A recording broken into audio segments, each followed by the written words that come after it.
کہ جو انسان بھی صراط مستقیم پہ چلنا چاہتا ہے، گائیڈنس پہ آنا چاہتا ہے، اپنے آپ کو درست کرنا چاہتا ہے، اپنی لائف کو سنوارنا چاہتا ہے، تو اسے اللہ سے مانگنا پڑے گا۔ تو جو کوئی بھی یہ پہلا جیسچر دکھائے گا، جو کوئی بھی کوشش کرے گا، لَنَهْدِيَنَّهُمْ سُبُلَنَا، ہمارا وعدہ ہے ہم اس کو گائیڈ کریں گے اپنے رستوں کی طرف۔ جو کوئی بھی ہدایت چاہتا ہے تو اس کو تم ریمائنڈ کراؤ میرے قرآن کے تھرو۔ جو کوئی بھی ہدایت چاہتا ہے مجھ سے ڈرنے والا ہے، فَذَكِّرْ بِالْقُرْآنَ مَن يَخَافُ وَعِيدٍ، جو کوئی بھی وعید چاہتا ہے، نصیحت چاہتا ہے، تو اس کو تم پھر میرا قرآن سناؤ۔ بڑے بڑے لوگوں کو میں نے دیکھا ہے اپنی زندگی میں، یعنی وہ گناہوں میں ڈوبے ہوتے ہیں اور انہیں قرآن سنایا جاتا ہے، وہ قرآن کی ایک ورس سنتے ہیں، رونے لگ جاتے ہیں، پھوٹ پھوٹ کے رونے لگ جاتے ہیں، ایز اف کہ وہ انتظار کر رہے تھے اس ورس کا، ایز اف وہ انتظار کر رہے تھے کہ مجھے یہ امید ملے۔ تو قرآن سے زیادہ پاورفل اور کچھ نہیں ہو سکتا۔ آزمائشیں کیوں آتی ہیں انسان کے اوپر اور آزمائشوں کا کیا مقصد ہوتا ہے، تو انشاءاللہ قرآن و حدیث سے آپ کے سامنے ٹھوس کنٹینٹ رکھوں گا، اپنی باتیں کم کروں گا، تاکہ اللہ رسول کی بات یہ آپ کو پتہ لگے کہ اصل میں ان کا فلسفہ کیا ہے آزمائشوں کا۔ اس سے پہلے ایک سوال کو ایڈریس کرتا ہوں۔ ایک سوال مجھے آیا تھا اور یہ سوال بہت سے ینگسٹرز ماشاءاللہ آج کل پوچھتے ہیں کہ اگر میں سیدھے راستے کی طرف آنا چاہتا ہوں، گائیڈنس کے راستے کو فالو کرنا چاہتا ہوں یا چاہتی ہوں، تو وٹ از دا وے، وہ میتھڈ کیا ہے، وہ سٹیپس کیا ہے، میں کہاں سے شروع کروں اور کس طرح سے انشور کروں کہ میں سیدھے راستے پہ رہوں؟ بڑا اچھا سوال ہے۔ میں قرآن کا ہی آنسر آپ کے سامنے رکھوں گا۔ میں نے الحمدللہ کچھ نوٹس بنائے ہوئے ہیں، وہ سٹیپس ہیں 7 to 8 سٹیپس، وہ میں آپ کے سامنے رکھتا ہوں۔ سب سے پہلا سٹیپ تو قرآن مجید میں پہلی سورہ ہے، اہدنا الصراط المستقیم۔ سورہ فاتحہ میں اللہ نے یہ دعا سکھا دی، اہدنا الصراط المستقیم، اور یہ ایسی دعا ہے کہ یہ مسلمان پڑھتا ہی پڑھتا ہے۔ 5 نمازیں ہیں، چلیں 5 نمازیں نہیں پڑھ رہا، کچھ نمازیں پڑھ رہا، اس میں تو پڑھنی پڑے گی سورہ فاتحہ۔ تو اللہ تعالیٰ نے اس میں یہ سکھا دیا کہ مجھ سے مانگو، صراط مستقیم پہ چلنا، صراط مستقیم پہ رہنا، مجھ سے مانگو۔ تو پہلی ایڈوائس تو یہ ہوگی سب کو، مجھے بھی، کہ جو انسان بھی صراط مستقیم پہ چلنا چاہتا ہے، گائیڈنس پہ آنا چاہتا ہے، اپنے آپ کو درست کرنا چاہتا ہے، اپنی لائف کو سنوارنا چاہتا ہے، تو اسے اللہ سے مانگنا پڑے گا سب سے پہلی بات۔ اور وہ یہی ہے کہ اردو میں مانگیں، عربی میں مانگیں، جیسے بھی مانگیں، جو دعا آتی ہے، بس اللہ کے سامنے یہ بات رکھیں کہ اللہ اب میں گائیڈنس کی طرف آنا چاہتا ہوں، آنا چاہتی ہوں، اپنی لائف کو سدھارنا چاہتا ہوں، تو مجھے گائیڈ کریں۔ یہ پہلی بات ہے اوبویسلی۔ اس کے بعد پوائنٹ نمبر 2 ہے ارادہ۔ ارادہ اگر ویک ہے، if there is no will to change، تو پھر کوئی بھی دنیا کی طاقت آپ کو چینج نہیں کرا سکتی، کیونکہ آپ جتنی مرضی ٹائم مینجمنٹ کی بکس پڑھ لیں، بٹ اگر آپ کا ارادہ ہی نہیں ٹائم مینیج کرنے کا، یا آپ ڈائٹ پہ جتنی مرضی بکس پڑھ لیں لیکن ڈائٹ کرنے کا ارادہ ہی نہیں ہے، تو کچھ نہیں ہو سکتا، صرف نالج انف نہیں ہوتا ہے۔ تو اس ارادے کے بارے میں ایک آیا آپ کو سناتا ہوں کہ اللہ تعالیٰ اس انسان کے بارے میں کیا کہتا ہے جو ارادہ کر لیتا ہے اصل میں تبدیل ہونے کا، اس کے حوالے سے کیا خوشخبری ہے۔ وَالَّذِينَ جَاهَدُوا فِينَا لَنَهْدِيَنَّهُمْ سُبُلَنَا وَإِنَّ اللَّهَ لَمَعَ الْمُحْسِنِينَ۔ وَالَّذِينَ جَاهَدُوا فِينَا، جو کوئی بھی ہمارے رستے میں جہاد کرے گا، یعنی ارادہ کر کے اس کے بعد چلنا شروع کرے گا، ایک سٹیپ لے گا تو میں 10 سٹیپس آؤں گا، حدیث میں آتا ہے نا، تم ایک سٹیپ لو میں 10 سٹیپس آؤں گا، تم واک کر کے آؤ میں دوڑ کر آؤں گا، یہ صحیح بخاری کی حدیث ہے، ٹھیک ہے۔ تو جو کوئی بھی جہاد کرنا شروع کر دے گا، کوشش کرنا شروع کر دے گا، کوئی جیسچر دکھا دے گا، جیسے مثال کے طور پہ اب کوئی کہتا ہے میں نے گناہ چھوڑنا ہے، تو اس کو کوئی جیسچر بھی تو دکھانا ہے نا۔ جیسچر یہ ہے کہ جیسے جس گناہ میں وہ تھا اس کے لیے کوئی میکنزم ڈیولپ کرتا ہے کہ چلو میں بچ جاؤں، یا اس کو جس دن بہت زیادہ خواہش ہو رہی ہے اس دن وہ گناہ نہ کرے، تو یہ جیسچر ہو گیا اللہ کی طرف، ٹھیک ہے۔ تو جو کوئی بھی یہ پہلا جیسچر دکھائے گا، جو کوئی بھی کوشش کرے گا، لَنَهْدِيَنَّهُمْ سُبُلَنَا، ہمارا وعدہ ہے ہم اس کو گائیڈ کریں گے اپنے رستوں کی طرف۔ اچھا، یہاں پہ اللہ نے راستہ نہیں کہا، رستے کہا ہے، رستے کہا ہے۔ اس کی تفسیر پتہ ہے کیا ہے؟ اس کی تفسیر یہ ہے کہ اللہ اس کے لیے ایک نہیں 100 رستے کھولے گا جس سے وہ گائیڈنس کی طرف آ سکتا ہے، یعنی 1 نہیں، 2 نہیں، 3 نہیں، 4 نہیں، 10 کھولے گا، 10 سے بھی زیادہ کھولے گا۔ اللہ انشور کرے گا کہ اب وہ بندہ گائیڈنس پہ آئے کسی بھی طرح۔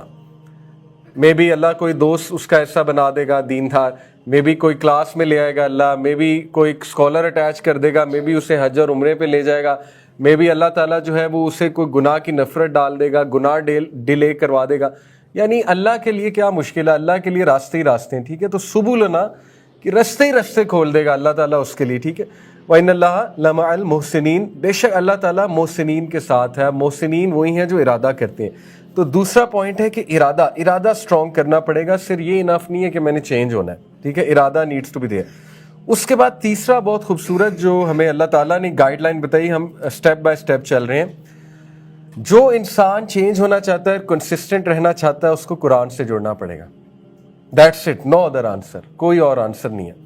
کیونکہ قرآن کہتا ہے اِنَّ هَٰذَا الْقُرْآنَ يَهْدِي لِلَّتِي هِيَ أَقْوَمُ، بے شک یہ قرآن آپ کے سامنے آیت ہے. Indeed this Quran guides to that which is most suitable. یہ قرآن اس طرف تمہیں گائیڈ کرتا ہے جو بہت اقوم، یعنی کہ سوٹیبل بھی ہے، اسٹریٹ بھی ہے، سیدھی راہ کی طرف چلانے کے لیے. قرآن سے پاورفل اور کوئی کلام نہیں، اور کوئی کتاب نہیں، اور کوئی فارمولہ نہیں. تو کیا ثابت ہوا؟ You have to turn to the Quran. آپ کو قرآن سے گائیڈ لائن لینی چاہیے. آپ کو یہ ڈھونڈنا چاہیے قرآن اس کے بارے میں کیا کہتا ہے. اور قرآن سے مراد حدیث بھی ہے کہ رسول اللہ صلی اللہ علیہ وسلم جو بولتے تھے وہ بھی وہی ہے، رائٹ. تو یس، آپ کو نبی صلی اللہ علیہ وسلم کے اقوال اور قرآن کی طرف ٹرن کرنا پڑے گا. لیکن قرآن از سو پاورفل، سو پاورفل. سورہ کہف کی طرف بھی اگر آپ روشنی ڈالیں، میں آپ کے سامنے سورہ کہف کی آخری ورس اگر رکھوں، یہ اتنی ایموشنل ورس ہے. اگر ہم اس پر غور کریں، اللہ تعالیٰ کہتے ہیں کہ یہ آخری جملہ سنا رہا ہوں، فَذَكِّرْ بِالْقُرْآنَ مَن يَخَافُ وَعِيدٍ. یعنی یہ ایک ایسا پیغام ہے اللہ کی طرف سے پوری انسانیت کو. اللہ کہتے ہیں کہ پس اے نبی، جو کوئی بھی ہدایت چاہتا ہے تو اس کو تم ریمائنڈ کراؤ میرے قرآن کے تھرو. جو کوئی بھی ہدایت چاہتا ہے مجھ سے ڈرنے والا ہے. فَذَكِّرْ بِالْقُرْآنَ مَن يَخَافُ وَعِيدٍ. جو کوئی بھی وعید چاہتا ہے، نصیحت چاہتا ہے، تو اس کو تم پھر میرا قرآن سناؤ. ٹھیک ہے، تو یہ اٹس ویری ایموشنل کہ وہ بندہ تڑپ رہا ہے قرآن کے لیے، اور جیسے ہی قرآن اس کے سامنے آئے گا یا قرآن کی کوئی ورس اس کے سامنے آئے گی تو اس کے آنسو جاری ہو جائیں گے. اور ایسا کئی بار ہوتا ہے. بڑے بڑے لوگوں کو میں نے دیکھا ہے اپنی زندگی میں، یعنی وہ گناہوں میں ڈوبے ہوتے ہیں اور انہیں قرآن سنایا جاتا ہے، اور قرآن کی ایک ورس سنتے ہیں، رونے لگ جاتے ہیں، پھوٹ پھوٹ کے رونے لگ جاتے ہیں، ایز اف کہ وہ انتظار کر رہے تھے اس ورس کا، ایز اف وہ انتظار کر رہے تھے کہ مجھے یہ امید ملے. تو قرآن سے زیادہ پاورفل اور کچھ نہیں ہو سکتا. ٹھیک ہے، تو تیسرا اللہ نے جو میتھڈ بتایا کہ ٹرن ٹو دا قرآن. اگر تمہیں گائیڈنس چاہیے، قرآن کے ساتھ جڑ جاؤ، کچھ بھی کر کے جڑ جاؤ. ٹھیک ہے. Fourth is very emotional again اور ویری امپورٹنٹ کہ اوائڈ سینس. ہدایت اور سیدھے رستے پہ چلنے میں سب سے بڑی رکاوٹ گناہ ہے. کلا بل ران علی قلوبہم ما کانوا یکسبون. اللہ کہتے ہیں نہیں، رادر ان کے دل پر ایک پردہ ہے. کلا بل ران، ایک ران ہے، ایک کور ہے ان کے دل پر جو انہیں ہدایت پر آنے سے روکتا ہے، جو انہیں نیکی کرنے سے روکتا ہے. اس کا مطلب ہے کہ گناہ جو ہے وہ انسان کے نیکی میں رکاوٹ ہے. And rightly so. علامہ ابن القیم نے گناہوں کے 10 نقصانات بتائے، جن میں سے پہلا از سو ڈیپ، سو ایموشنل، سو لاجیکل. باقی تو اپنی جگہ ہے ہی، لیکن پہلا اتنا ایموشنل ہے، وہ یہ ہے کہ گناہ آپ کو اللہ تعالیٰ سے ڈسٹنس کرتے ہیں. کیسے؟ سائیکلوجیکلی ڈسٹنس کرتے ہیں. کیسے؟ دیکھیں، جو بندہ گناہ کرتا ہے نا تو وہ پھر شرمندہ ہوتا ہے. وہ جب شرمندہ ہوتا ہے تو اگر تو شرمندگی اور ندامت اتنی اس پہ حاوی ہو جائے کہ وہ اس لیول پہ آ جائے، وہ کہ اب تو میں اللہ کو فیس کر ہی نہیں سکتا، اب تو میں اللہ کو فیس کر ہی نہیں سکتی. تو یہ وسوسہ آتے وہ بندہ واقعی پھر اللہ کے پاس نہیں جاتا. کیوں؟ کیونکہ وہ یہی سوچتا ہے میں تو فیس کر ہی نہیں سکتا، میں تو فیس کر ہی نہیں سکتی. تو پھر اس کا دل بھی نہیں کرتا قرآن سننے کا، نماز پڑھنے کا، اللہ سے دعا کرنے کا، کیونکہ وہ اس نتیجے پہ پہنچ جاتے ہیں کہ میں نے تو اتنے گناہ کر لیے ہوئے ہیں کہ اب تو میں فیس ہی نہیں کرنا چاہتا، نہ کرنا چاہتی ہوں، کیونکہ مجھے پتہ ہے میں اگر نیک عمل کر بھی لوں پھر بھی میں نے گناہ ہی کرنا ہے. At the end of the day میں نے جب گناہ ہی کرنا ہے، گناہوں کی طرف ہی جانا ہے، تو فائدہ کیا؟ تو دین اگین اوبیسلی یہ شیطان کا وسوسہ ہے. تو اس لیے اللہ تعالیٰ ہمیں وارن کرتے ہیں کہ گناہوں سے پلیز بچو. باقاعدہ اللہ تعالیٰ جو ہے وہ جھنجھوڑ رہا ہے، انسان کو بتا رہا ہے. تو چوتھا سٹیپ ہے کہ گناہوں سے پوری کوشش کریں بچنے کی. دیکھیں، سٹارٹ سمال. اپنے ایسے گناہ نوٹ کریں جو اس لسٹ میں آتے ہیں حدیث کی روشنی میں جن سے اللہ کی ناراضگی آتی ہے. ٹھیک ہے، ایسے گناہ کی لسٹ ہے باقاعدہ جس سے اللہ کی ڈائریکٹ ناراضگی آتی ہے، اللہ کی رعایت آتی ہے، اور حقوق العباد بھی ہیں اس میں. ان گناہوں میں چغلی ہے، بیک بائٹنگ ہے. ٹھیک ہے نا. باقی پرسنل جو سنز ہیں نا، میں آپ کو ویسے ایک بات بتاؤں، قرآن مجید میں آپ دیکھیں جتنی قوموں کو اللہ نے تباہ کیا ہے نا، یا جتنے لوگوں کو اللہ نے تباہ کیا ہے، فرعون اور قارون اور باقی جتنے لوگ تھے، تو ان کے بارے میں یہ نہیں کہا وہ گناہوں میں پڑے ہوئے تھے، ان کے بارے میں کہا ہے کہ وہ باغی ہو چکے تھے۔ باغی ہونے میں اور گناہ کرنے میں بڑا فرق ہے، ٹھیک ہے نا۔ گناہ تو سب کرتے ہیں، لیکن بغاوت یہ ہے کہ ایک بندہ گناہ کو وہ بھی کرے، ڈیفینڈ بھی کرے کہ میں بالکل ٹھیک ہوں، اس میں کیا مسئلہ ہے۔ تو باغی نہیں بننا چاہیے انسان کو، ٹھیک ہے۔ تو گناہوں سے بچنا یہ چوتھا ہے، کیونکہ گناہ ہدایت میں اور اللہ کی تابعداری میں رکاوٹ ہے بہت بڑا۔ تو جتنی ٹرائی بیسٹ کریں گناہوں سے بچنے کی، بچنا چاہیے، ٹھیک ہے۔ اس کے بعد بہت خوبصورت ہمیں فارمولہ قرآن نے بتا دیا، 5th سٹیپ ہے سورہ توبہ آیت نمبر 119۔ اللہ تعالیٰ کہتے ہیں یا ایھا الذین آمنوا اتقوا اللہ وکونوا مع الصادقین، اے لوگوں جو ایمان لائے ہو اللہ کا تقوی اختیار کرو اور دیکھو ان کے ساتھ رہو جو کہ سچ بولنے والے، سچے ہیں، نیک ہیں، یعنی نیک لوگ ہیں۔ ان شارٹ اس سے کیا اخذ ہوا؟ Good company, رائٹیس company. اگر آپ ہدایت پر چلنا چاہتے ہیں تو رائٹیس کمپنی ضروری ہے، اچھی کمپنی ضروری ہے، اچھے لوگوں میں بیٹھنا ضروری ہے، پازیٹیو لوگوں میں، تو ان کے ساتھ بس جڑ جاؤ، be with them, that's it. آپ ان کے ساتھ اٹھو بیٹھو گے انشاءاللہ تعالیٰ ان کا بڑا امپیکٹ آئے گا آپ کے اوپر اور بڑی تبدیلی آئے گی۔ اس کے بعد 6th step is also very important, سورہ محمد ورس نمبر 17 بھی آپ کے سامنے رکھتا ہوں، اور پھر سورہ کہف۔ 7th سٹیپ ہے کہ جتنا علم ہے اس پہ عمل شروع کر دو، جتنا بھی علم ہے اس پہ تو عمل کرنا شروع کریں نا، کیونکہ جتنا آپ عمل کریں گے اتنا اللہ تعالیٰ گائیڈنس میں اور انکریز کرے گا۔ والذین اہتدوا زادہم ھدی وآتاہم تقواہم، اللہ تعالیٰ کیا کہتے ہیں؟ اور وہ جو کہ گائیڈ کیے گئے ہیں اللہ تعالیٰ ان کو مزید اضافہ کرتا ہے ہدایت میں، اور اللہ تعالیٰ ان کو تقویٰ عطا کرتا ہے۔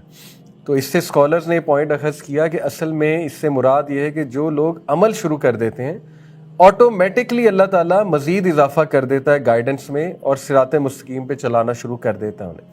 آزمائشیں کیوں آتی ہیں انسان کے اوپر اور آزمائشوں کا کیا مقصد ہوتا ہے، تو انشاءاللہ قرآن و حدیث سے آپ کے سامنے ٹھوس کنٹینٹ رکھوں گا، اپنی باتیں کم کروں گا تاکہ اللہ رسول کی بات ہی آپ کو پتہ لگے کہ اصل میں ان کا فلسفہ کیا ہے آزمائشوں کا۔ اس سے پہلے ایک سوال کو ایڈریس کرتا ہوں۔ ایک سوال مجھے آیا تھا اور یہ سوال بہت سے ینگسٹرز ماشاءاللہ آج کل پوچھتے ہیں کہ اگر میں سیدھے راستے کی طرف آنا چاہتا ہوں، گائیڈنس کے راستے کو فالو کرنا چاہتا ہوں یا چاہتی ہوں، تو وٹ از دا وے، وہ میتھڈ کیا ہے، وہ سٹیپس کیا ہے، میں کہاں سے شروع کروں اور کس طرح سے انشور کروں کہ میں سیدھے راستے پہ رہوں؟ بڑا اچھا سوال ہے۔ میں قرآن کا ہی آنسر آپ کے سامنے رکھوں گا، میں نے الحمدللہ کچھ نوٹس بنائے ہوئے ہیں، وہ سٹیپس ہیں 7 to 8 سٹیپس، وہ میں آپ کے سامنے رکھتا ہوں۔ سب سے پہلا سٹیپ تو قرآن مجید میں پہلی سورہ ہے اہدنا الصراط المستقیم، سورہ فاتحہ میں اللہ نے یہ دعا سکھا دی، اہدنا الصراط المستقیم، اور یہ ایسی دعا ہے کہ یہ مسلمان پڑھتا ہی پڑھتا ہے۔ 5 نمازیں ہیں، چلیں 5 نمازیں نہیں پڑھ رہا، کچھ نمازیں پڑھ رہا، اس میں تو پڑھنی پڑے گی سورہ فاتحہ۔ تو اللہ تعالیٰ نے اس میں یہ سکھا دیا کہ مجھ سے مانگو، صراط مستقیم پہ چلنا، صراط مستقیم پہ رہنا، مجھ سے مانگو۔ تو پہلی ایڈوائس تو یہ ہوگی سب کو، مجھے بھی سب سے پہلی بات، اور وہ یہی ہے کہ اردو میں مانگیں، عربی میں مانگیں، جیسے بھی مانگیں، جو دعا آتی ہے بس اللہ کے سامنے یہ بات رکھیں کہ اللہ اب میں گائیڈنس کی طرف آنا چاہتی ہوں، اپنی لائف کو سدھارنا چاہتا ہوں، تو مجھے گائیڈ کریں، یہ پہلی بات ہے اوبویسلی۔ اس کے بعد پوائنٹ نمبر 2 ہے ارادہ۔ ارادہ اگر ویک ہے، if there is no will to change، تو پھر کوئی بھی دنیا کی طاقت آپ کو چینج نہیں کرا سکتی، کیونکہ آپ جتنی مرضی ٹائم مینجمنٹ کی بکس پڑھ لیں، بٹ اگر آپ کا ارادہ ہی نہیں ٹائم مینیج کرنے کا، یا آپ ڈائٹ پہ جتنی مرضی بکس پڑھ لیں لیکن ڈائٹ کرنے کا ارادہ ہی نہیں ہے، تو کچھ نہیں ہو سکتا، صرف نالج انف نہیں ہوتا ہے۔ تو اس ارادے کے بارے میں میں ایک آیا آپ کو سناتا ہوں کہ اللہ تعالیٰ اس انسان کے بارے میں کیا کہتا ہے جو ارادہ کر لیتا ہے اصل میں تبدیل ہونے کا، اس کے حوالے سے کیا خوشخبری ہے۔ وَالَّذِينَ جَاهَدُوا فِينَا لَنَهْدِيَنَّهُمْ سُبُلَنَا وَإِنَّ اللَّهَ لَمَعَ الْمُحْسِنِينَ۔ وَالَّذِينَ جَاهَدُوا فِينَا، جو کوئی بھی ہمارے راستے میں جہاد کرے گا، یعنی ارادہ کر کے اس کے بعد چلنا شروع کرے گا، ایک سٹیپ لے گا تو میں 10 سٹیپس آؤں گا، حدیث میں آتا ہے نا تم ایک سٹیپ لو میں 10 سٹیپس آؤں گا، تم واک کر کے آؤ میں دوڑ کر آؤں گا، یہ صحیح بخاری کی حدیث ہے، ٹھیک ہے۔ تو جو کوئی بھی جہاد کرنا شروع کر دے گا، کوشش کرنا شروع کر دے گا، کوئی جیسچر دکھا دے گا، جیسے مثال کے طور پہ اب کوئی کہتا ہے میں نے گناہ چھوڑنا ہے، تو اس کو کوئی جیسچر بھی تو دکھانا ہے نا۔